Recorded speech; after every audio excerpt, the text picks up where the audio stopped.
Welcome back to the Good Talk, where we talk about what is grot and hot and good and otherwise, and Warhammer, and in between. Hey, John, we just played a game. Yeah. It was a really fun game. It was very fun. I thought mistakes were made, and it was completely imbalanced. But dude, it was actually a game.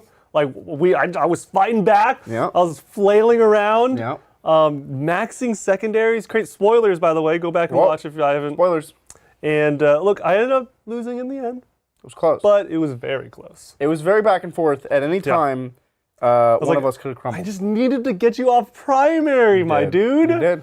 I was taking away your assets, and at the end of the game, you really only had the monolith and the warrior blob.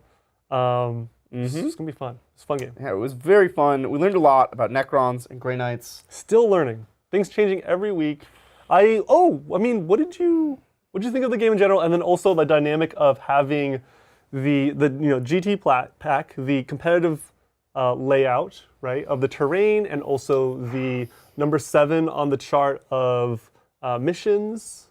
So I like that they have come up with a way that everybody can be playing the same mission at a time. Mm-hmm. Which is good. If I'm playing kick the ball and you're playing whatever on some other table, that feels bad. That like I might have an opportunity to score more points because I'm playing a certain mission than you. So I'm glad that they have a fixed mission set where it's like, all right, everybody's on the same mission at the same time. Great. I like that they curated. They said this combination of deployment zone and primary and mission, we think that's a fair game to play competitively. That's balanced, yeah. Great. Terrain layout, conceptually, love it. I think people have been asking for this for a long time because sometimes you go to an event and they don't have enough terrain. Sometimes you go to an event and they have too much terrain. The thing that's tricky about it is you can't just draw a map and then expect every store to be able to do that map. And it's do very it specific. well. Yeah, we didn't even get like there's low walls, there's high walls, there's overhangs. We definitely couldn't do it to that degree. But like, I understand like the sentiment. It's not, they don't even give you exact measurements on that visual because they don't want you to be that precise. No one's going to be that precise. Right. Things are going to get knocked around. Even GW sponsored events where there's like GW employees running those events, they're not going to police every single table in like a 500 person tournament and like, fix the terrain in between every round, right? So it's going to be imprecise and ballparked, but I mean, there's 4 orientations to choose from. Not every mission goes with every orientation. So I kind of like that, 2 objectives should be safe. 1 objective should be safe on a given mission. And that's like the intention, I think. Yeah, I think people have been looking for these prescriptive answers for a long time of like, it's a hard question to answer. How much terrain should you use and what terrain should you use and where should you put it?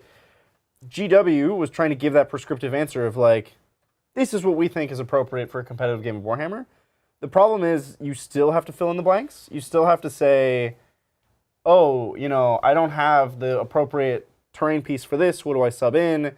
Or, I don't have the tall walls. All I have is low wall. Like, how do you still make a good game? And I think often a prescriptive answer like this can end up more harmful than good.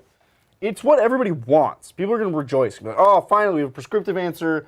I don't have to ask this question anymore. It's not an unknown. It's a known. GW gave me the answer. They don't see the nuance and all of the unknowns within the known. Yeah. All the questions that go unanswered. And I think it often makes even more unbalanced games. Yeah. I think that wiggle room, right, for event coordinators to play around with in that space of unknown is for balance. I hope it is. Yeah. So that, they can take it that extra inch to make sure their event specifically is balanced in the moment. Yeah. Because no one's going to have every piece of terrain. No. And I think GW is just trying their best. Yeah. So it's cool. Trying to stay positive about it. I'm interested of my own RTT circuit and see what they're going to do. We famously use a lot of LGT style ruins and a good amount of frontline gaming ruins, none of which really are GW-like. Nope. There's a lot of rectangles in GW, a lot of perfect squares. in FLG, I think. Yeah. It's weird. Yeah, we'll have to see. It's not a one-size-fits-all solution, but it is what people have been asking for. So we'll have to see how it plays out, how many people will actually use this terrain set or terrain layout, and who won't. But I think Mission Pack is good. We like it so far. I'm 2 games into it now, and it seems cool. It seems cool. I like the options. Chat, of course, thank you for joining us. Speak up. Let us know what you want to hear, what do you want to talk about. I think we're going to get into some super chats for some specific things. If there's things you want to bring up, we'll take a look at it, or any lists we'll take a look at. So thank you so much. Okay, so let's see. Boop, boop, and yeah. So first list. It's from Aframe GK list in the list building channel today, 4:23 p.m. Go find it. 23. Now, John, the list building channel is... Oh, list building. Oh, I found it. I found list building. 4:23 p.m. Now, is that their time? Because that might... Oh. That's their time. That's a... Which is 1:23. I found it. Okay. Because hey, that's funny. We now know your time zone. So, Well, keep that in mind because I think there's another super chat that has a time. Are you ready, John? Same kind of. Yeah, are you reading it? Do you have it? I have it. No, he's got it. Okay, oh, okay. You have dark mode paste bin? Oh, you got a dark mode, man. I didn't even know you could dark mode paste bin. Okay. All right. A-Frame's Grey Knight list. Here we go. We got 1 librarian. Whoa, what's up with that? First of all, let's take a moment to judge the non-3 librarians. Yeah, there's not Only one. We're just one One librarian. entry in, and you're already judging it. Wow, Yeah, John. well, I'm kind of with him. I'm kind Gotta of with purge him. those souls. Where's the vortexes of doom? All right. 1 GMDK, amazing. Sigil of Exigence, we love it. Yep. I actually thought he was quite useful. This game, a great place to put Sigil of Exigence as always. 1 Drago, amazing. Hopefully you have a good charge target or charge unit here. Ooh, and I think I see it. 10 Terminators, amazing. Probably Drago going in there. 2 Strike Squads, amazing. Sticky OPSEC, really awesome. Whoa, 2 Venerable Dreads with Laz and the other with Plasma and a Flamer. That's cool. I've yet to try out the Dreads, but I like that you can kind of shuffle these vehicles in and not worry about giving up, bring it down. They're firstborn Dreads, right? It's for the uppy downy. That's what it is. Do they have Deep Strike? I don't know if they have Deep Strike. That's a good question. What? Can't you uppy downy anything? No, it has to have Deep Strike. What? That's why you can't uppy downy a Land Raider. What? I think. Right. Yeah. A squad of 5 Paladins and a squad of 5 Purgation. Purgation, of course, have Psy Cannons. That's the whole list. That's the whole list. I know. I mean, Grey Knights are elite. I like it. I like it. That means, yeah, Drago or the Librarian goes with the 5 Grey Knights are expensive, Paladins. man. They're like Custodes expensive. Yeah. Which I've seen a lot of Grey Knight players commenting on, and they're distraught about it. They're very upset that they cost as much as Custodes. I mean, I can see why. Like, it could get out of hand pretty fast if you have that many units going up and down every turn. I really like this. Bridger and I were just talking about this. I like the 10 block of Terminators with Drago because that means you can play the primary a little better. You can see how much I struggled with the primary game, and that's where you need to fill in the gap. So I love that. Love that about your list. Again, I would run more Librarians, of course, and also let me know how the Vendreads do, because I honestly don't know if they're good. They're 155 points, so it's not like you're buying another Paladin squad. If you take out both, you are, but you know you're trading basically a strike squad. I see no First in the Fray as well, so First in the Fray is kind of cool. Bro, they're gonna be late to the party. They're gonna be late to the party, dude. 10 Terminators showing up early to the party. Dude. Well, but then they don't have Drago. Yeah, then they don't have Drago. You're right. They don't have Drago. It's a good list. Again, that's my feedback if you wanted it. Thanks, dude. Thank you. Thank you. This next one is from Crusader Kerbo. Thank you, Crusader. What do you think of my list in List Builder at 4:42 p.m.? Boom. I'm But on it's it. probably a different time I zone. got it. We're good. Would you Same. swap in a Winged Hive Tyrant for either the Winged Prime or the regular Tyrant? Ooh, I really like the Tyrant, so I want to say, without even looking at the list yet, to not take the Wing Prime. But let's take a look. Do you want me to? You got, Dude, I got this. Rattle it off, my dude. We have a Hive Tyrant with a Venom Cannon and Sword and Whip with Alien Cunning. You know what that does, John? Alien Cunning is... Ooh, it's not the Feel No Pain, because that's adaptive biology. Alien Cunning, it was advanced and do an action before, I think? What is it now? We'll circle Oh, back. man. We'll circle back. Yeah. We got Old One Eye. Oh, one out. We got only one out. a Swarm Lord and a Winged Tyranid Prime. You're saying you don't like the Winged Tyranid Prime. Yeah. Oh, he has one. He already has one in there? He's saying, would you swap in a Winged Hive Tyrant for either Oh, Prime or the regular Tyrant? oh, yeah. Because he's a Foot Tyrant and a Tyranid Prime.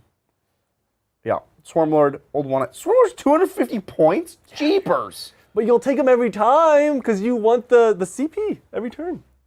Dude, CP. I don't know, man. That's a lot of CP. All right, we got 20 gargoyles. We got 20 gargoyles. We got 10 gargoyles. We got 10 gargoyles. That makes 60 gargoyles. That's a lot of I gargoyles.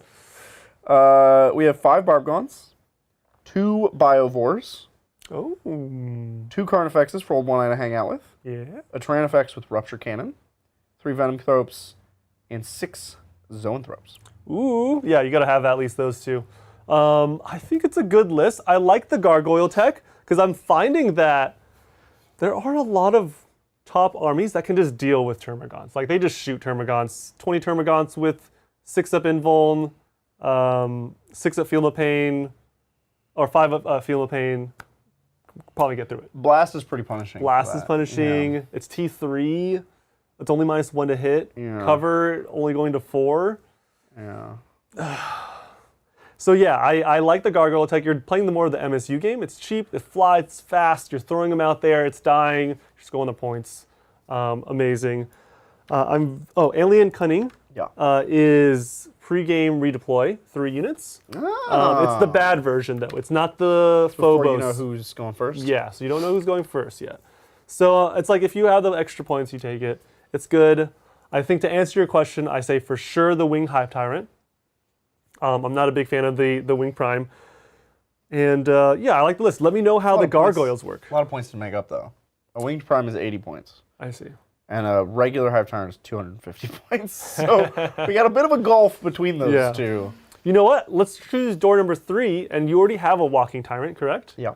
So take some bodyguards. Take some guys that are going to get them into the Guard? fight. Some Take Tyrant Guard. Those Yeah. are good. Yeah. Yeah. If you have the models, of course. But yeah, that's what I would do. Let me know how the gargoyles work. I'm actually curious about them. Yeah. That's cool. Thank you. This next one is from Jaffarito. Thank you, Jaffarito. Please say hello there with a General Kenobi impression. There you go. Hello there. Yeah. He said the thing. Thank you, John. We were having a lot of fun. with that There was a last lot night. of hello there's. Yeah. Some real hello there's yesterday. We got hello there all day. Yeah. Yeah, you were on the receiving end of that. more Yeah. than- you had to deal with Obi-Wan. I had to deal with Anakin. Yeah, dude, Maul. Oh man, you know Maul. What if Maul has to fight Ken, Mr. Kenobi here? It's gonna be that's what Maul. Maul just they're on a first name basis. Little pet names. So some bad memories for Maul. What can I say? Got kind of reawakened yesterday or last night. Yeah. Dude, Maul popped off, though. Maul? Shatterpoint. We've been having some fun with Shatterpoint. It's fun. Yeah. Yeah. You'll be seeing us streaming it at some point in the future. I am impressed about the amount of Mandalorians you can take, and I'm so excited. It's a lot. It's a lot. Yeah. Well, thank you. Thank you. This next one is from 95 Ginger Rage. Thank you, 95. 2 perfect people to ask, do you think an MSU Dark Eldar army could compete with Knights? My thinking is with many small units could take efficiency away and just play the game around the Knights. 100%. And like, okay, MSU is an amazing asset to have against Knights, but out of all the indexes, it's Jakari, or they have some of the best weapons in the game. Like you're talking about Haywire, you're talking about Dark Lances for days. Yeah. And even if you get up close, you got a blaster. It's amazing. And so I think if anyone can deal with knights, it's for sure Jakari. I like incidentally, I think even if you do Venom spam with a bunch of warriors, which is really good, like you're gonna have so many heavy weapons. Just incidentally being able to go into these knights, you're gonna. Yeah. I think you pick them up. I think you're in good shape. Yeah, this is not a matchup you have to worry about as Jakari. Yeah. It's good. Yeah, good stuff. Thanks, I dude. think you're totally right. Thank you. Okay. This next one is from Hytorian. Thank you. Hytorian. What's your thoughts on heavy destroyers? And do you think Necrons are marine killers? Whew, you do have a lot of 2 damage. The thing is, a lot of that 2 damage has low AP. There's not You have the Locusts. You have the Particle Whip. You have... It's mostly those 2. I'm pretty low on Locust, to be honest. I think The heavy destroyers. we were giving them a shot. Heavy destroyers, I like a lot. I like very much. At 45 points a model, shooting a 6 damage laser cannon. Can you mix those squads still? No. Oh, it's weird. That's the one drawback of heavy destroyers, because they're max squad 2 or 3. 3. Yeah. And then you put a Lord in. Oh. Well, still, Which like is you can expensive. you can lose a squad. There's still 3 wounds. Yeah. Look, Magnus picks up 2 of those squads easy. Look, we're not talking about Magnus right now, John. Did nothing wrong. And I don't think of Locust Heavy Destroyers as like... They're gonna be so far away. They're like a 70-inch gun or something. 48. 40. Yeah, they're They're gonna be last so cannons. far away. Like they're just. I don't Yeah. think of them as a multi-use unit. I think if your opponent allows you to shoot them twice, you've already won. Wow. That's what I think about Locust Heavy Destroyers. Wow. I think they're actually quite good. Yeah, but you take them every time because they're so cheap, right? Yeah. And no, I like think if they're you get quite away good. with it, you like just okay, cool. I think Heavy Destroyers are amazing. But I think in general, Necrons used to be Marine killers. Now they're Just score packs and stuff like that. kind of just all-purpose at this point. GW tried to make everybody have like anti-infantry stuff and anti-vehicle stuff and anti-elite stuff, and Necrons just got anti-everything stuff, which they were trying to not do. But like you look at a Doomsday Arc, you look at a Monolith, you look at the 20 Warrior Blobs, you look at Catan. Like these are anti-everything units. Yeah. There's actually nothing that's resilient against anything Necrons bring. Sure. Well, I mean, yes and no, right? Because a lot of things you mentioned outside of the monolith require line of sight. They're fairly slow. They want to stay in the back. You can line of sight them. Not everyone's going to be Grey Knights. Some will be Jakari and would love to play against this. So don't think Necrons just kill everything. Because some units will, but also range is an issue, sight is an issue. So if you're playing well, you could definitely combat Necrons. But yes, like their Xenos profile of weapon is just like head and shoulders above like the Marine standard, right? Yeah. Yeah. Range is their big drawback, but yeah. Yeah. Thank you all. Thank Good question. you. This next one is from Thrain. Thank you, Thrain. What model did you use for your champion? And did he do anything? My first game of 10th is tomorrow. My new Space Marines versus Friends Nids. John, did your champion do anything? The champion, I used every strike kit comes with the guy with the sword and the demon. Yep. And that's the picture used for the champion on the data card, data sheet. And so that's what I used. Did you do anything? Look, I looked you in the white of your eyes and I said, I have fight first. Watch out. Yeah. And then I died by a monolith. Yeah. Well, it was a good death. Look, that was an excessive amount of failed rolls and firepower. I shot a whole monolith and 5 guys. It was 6 guys because the champion had an invuln. Yep. They got blasted. Oh my goodness. So yes and no, but yeah, the champion didn't do much. My first game of 10th tomorrow. Ooh, good luck in your Space Marine versus Nid game. Ithrain, I know I have a message to respond to you. I see it. Dude, Space Marine Nids is actually a really fun matchup. It is like its own. You can tell that they thought about this matchup, and it's actually pretty balanced. And it's good. They're like the same power level. It's fun. Oh, thank you. This next one is from Beardo from Quiet Order Gaming. Hey hello. Titans, it's Drew Brownie. Hi. Got Quiet Order started and content on the way. As thanks for the encouragement to get started, I'd like to send you t-shirts. Oh. Pics in general Discord, DM sizes and address if you like them. Whoa. Yeah. Yo, congrats. Dude. Huge step, Drew. Make sure you guys check out the channel if you guys haven't already. Go to Got Quiet Order. Oh, it's Quiet Order. Quiet Order Gaming. Quiet Quiet Order Order. Gaming. Yeah, Beardo, Quiet Order Gaming. Yeah, I remember him talking about this. Like, he was like getting into 40k or, Ooh. yeah. Oh, that's some cool art. That guy's gonna stab you. He's gonna stab you real good. Yeah. Yeah. This is perfect. Yeah, we can wear it on stream and like, boom, walking advertisement. That's amazing. I like free shirts. Yeah. So we'll Boom. thanks, dude, and congrats. Yeah, And that's a big step. enjoy the long road ahead of you. Thank you. And there's another one from Beardo. Oh. Thank you. I can't thank you guys enough for inspiring me to do the things and being the kind, generous folks you are. Finishing up editing the first video with you guys on screen too. Much Aw. love to all of you. Aw, Yeah. thank you so much, Beardo. Doing pre-recorded editing. Oh, Yeah. it's a big commitment. Yep. A lot. But I think that's good. Like having some pre-recorded stuff is great. I don't know. Are you doing live, Beardo, as well? Always good to mix it up as well. See what you like. Yeah. Find your niche. Find the thing that you do well, but also you enjoy doing, and would be willing to do forever. And give it time too. Like you're not gonna like hit like a bajillion subscribers. You know, even the first week, even the first month, even the first 6 months, right? Year. Give it a year. 5 years. Yeah.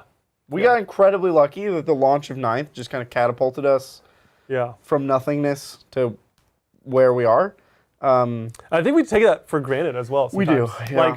Like we had dinner with Playon and we're like, this thing didn't pick up like after 2 weeks. What the heck? And then Playon's like, yeah, do it for at least a year. Do it for a year. And we're like, but like 2 weeks though. But sometimes things go pshoo, and this didn't go pshoo. All right, now we're playing Star Wars. Dude, Star Wars went pshoo. We played it once and it got 150,000 views. And then we haven't played it since. But it went pshoo. Sorry, we're terrible. Don't listen to us. I think we're great models of the industry. But I think it's a good example of just anything could happen. Yeah. It's so random. Yeah, it's so random. Things can take off for random reasons, but also things that are great cannot take off. And it's, yeah. You just have to be ready to catch the wave. That's it. That's Like, yeah. Be like you're in your position. Get ready. Boom. Yeah. Just like that. Yeah. And always be willing to change. Like the amount of times I'll come in on Monday morning and Adrian's just like, okay, we're gonna change focus on this. Like, okay, let's go. Oh my goodness. Yeah. Yeah. And then they responded saying, yep, we will be doing some hobby live streams and battle reports, and then should be out Monday. Dude, that's Yes. awesome. So that's perfect. Like people are gonna come for your live streams. They're gonna go to your channel and they're gonna be like, oh, you got some videos. Sick. Watch those. Like and subscribe. Like it. Welcome back to Like and Subscribe. That's gotta be your tagline, man. You're gonna get used to saying that all the time. Oh no, we put it in his head. Now he's gonna. Now he might actually. it's important. He won't be able to stop thinking about it. And It's then he's industry gonna come. standard. He's gonna go live and then. Yeah. Who are we? What's the? Welcome to Like and Subscribe.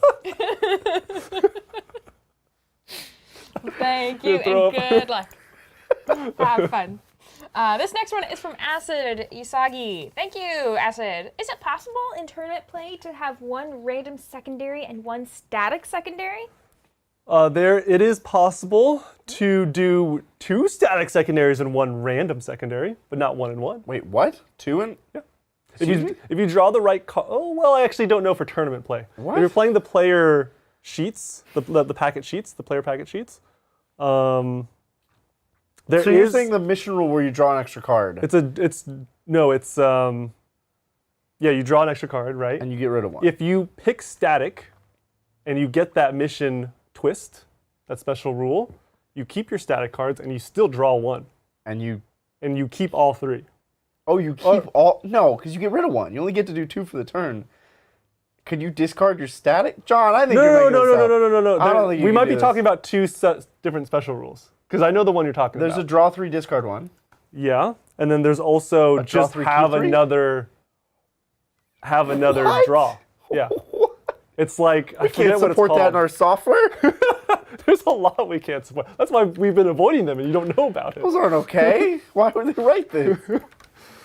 But to answer your question, no, but there is the 2 static, 1 random.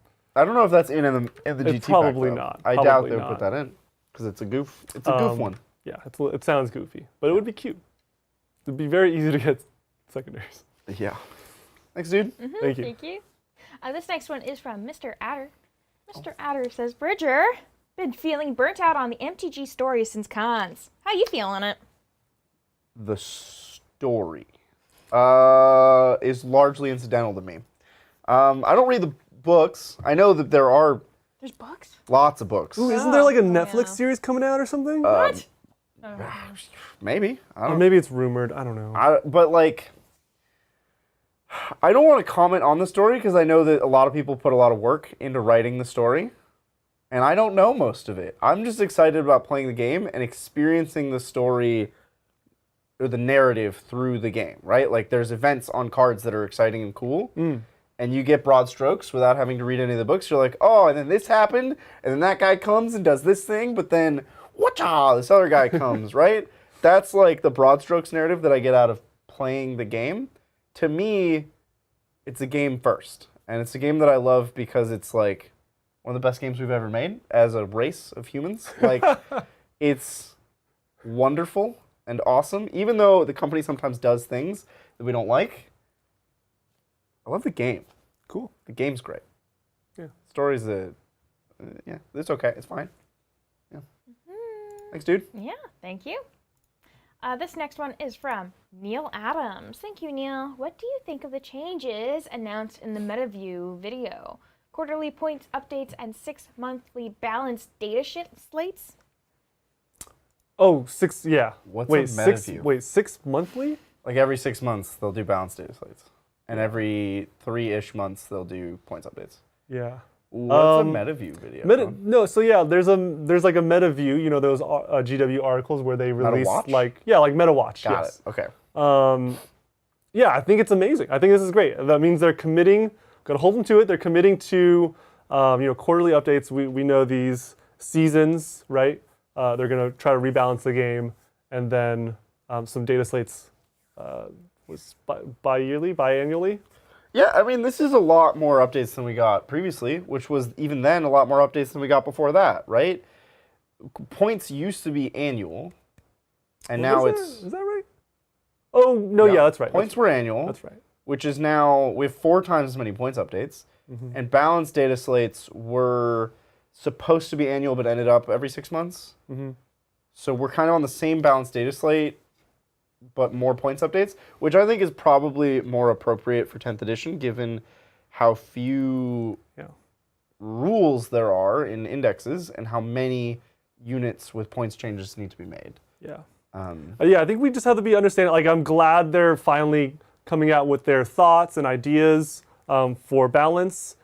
They've been going through a lot with the new releases. I'm sure they got a lot going on with how are they going to handle balance and the index updates. So they've mentioned things like fate dice in their article and other balance factors that they're going to try to do, right? So they're aware of it. They're taking their time so they get it right. I like it. Let's keep holding them to it so they can fix this game we love. I am hoping they still do FAQs after books come out, because if a book comes out and you have to wait like 7 or 8 months. Oh, for sure. I mean, they did the FAQ for the index cards already. So Yeah, I'm just saying, like, I hope they stick with it. We like that. Because that could be a bad cycle. If you come out right before a balanced data slate and there's something wrong with the book, then it's 7 or 8 months until you get an actual FAQ. Yeah. I want to see FAQs after book launch, like 2 to 4 weeks after. Yeah. Thanks, Neil. Boom. Thank you. And with that, that's we did the it. last one. Woo. Yeah. Boom. Yeah. 4th of July weekend. it. Gonna go cook some shrimp on the Barbie. You have a Barbie? Nope. The figurative. I don't cook. Amazing. I think we nailed it. Chat, have a lovely, lovely weekend. Thank you for joining us. Lindsay, you're amazing. Bridget, you're amazing. Aw. Al was amazing. John, you're amazing. Yes, you are. Thank you. We'll catch you next time on the tabletop. Bye. Bye.